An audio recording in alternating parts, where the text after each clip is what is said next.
Olá, queridos alunos! Eu sou a professora Vanessa Castro, de Língua Portuguesa.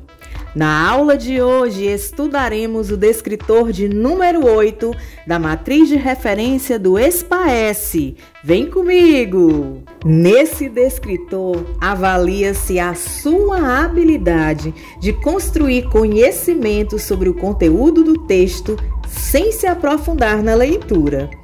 E como eu vou fazer isso, professora?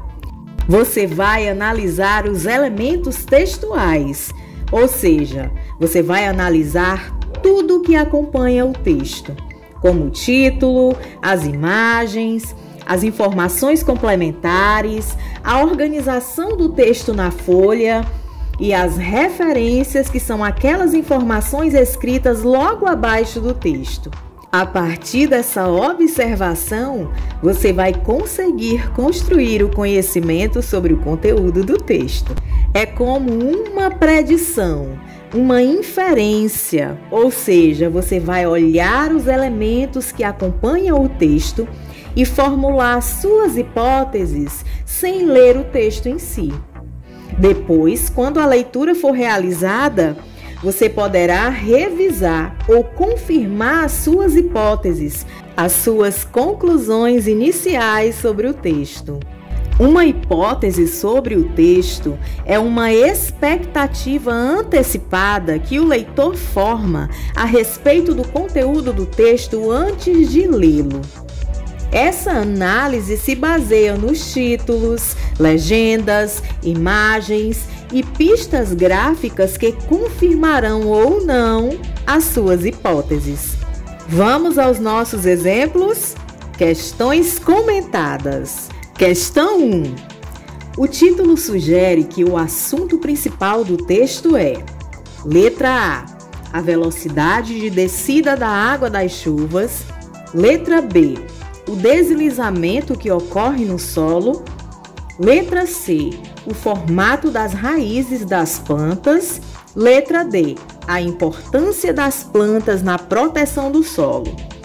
Bom, turma, como dissemos anteriormente, nós devemos analisar os elementos que acompanham o texto. A questão sugere que seja observado o título. Por que as plantas protegem o solo contra deslizamentos? Bom, considerando o título, o assunto principal do texto está expresso na letra D, a importância das plantas na proteção do solo. Agora nós vamos fazer a leitura do texto para confirmar a nossa resposta.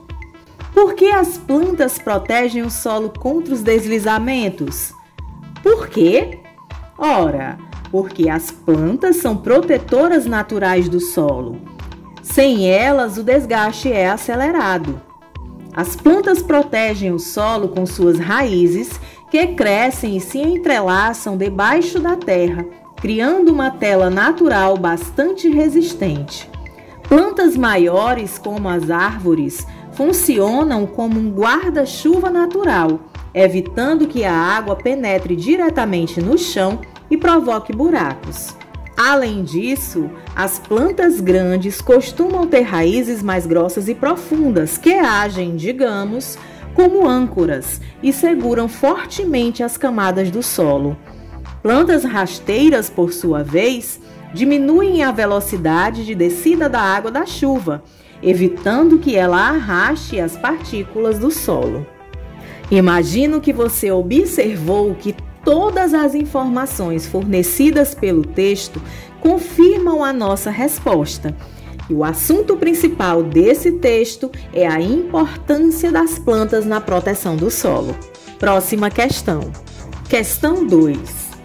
Considerando a organização do texto e o título, podemos afirmar que se trata de: letra A, uma carta. Letra B, uma notícia. Letra C, um conto. Letra D, um poema. De acordo com a orientação expressa no enunciado, nós vamos observar a organização do texto e o título. Vejam que o texto está organizado em versos com parágrafos iniciando cada um deles. O título é Poesia. A poesia é o sentimento que os poemas provocam. Portanto, podemos afirmar que nosso texto é um poema.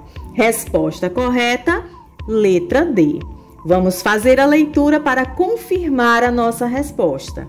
Poesia, Carlos Drummond de Andrade.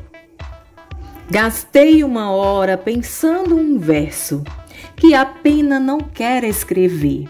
No entanto, ele está cá dentro, inquieto, vivo. Ele está cá dentro e não quer sair. Mas a poesia desse momento inunda minha vida inteira. Então, pessoal, confirmamos aí a nossa resposta. O nosso texto é um poema. Agora você deve aprofundar os seus estudos resolvendo as questões propostas. Bons estudos e até a próxima aula!